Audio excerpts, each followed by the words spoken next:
छत्तीसगढ़ ले आए छत्तीसगढ़ ले आए हाँ ये कौन गाँव में आया जानता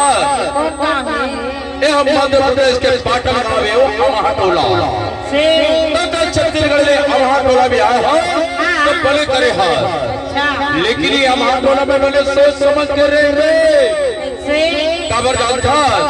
ये पाटन जो भर्ती के टोला मारा बर्द बंगे है वो बर्द बंगे काबर जानता कल तो ले अकेला मपा जाही ना तो दिवाली के पटाखा समझ के तोला फोड़ दी अरे ले चल चल मत देख एक वक्त माता सोर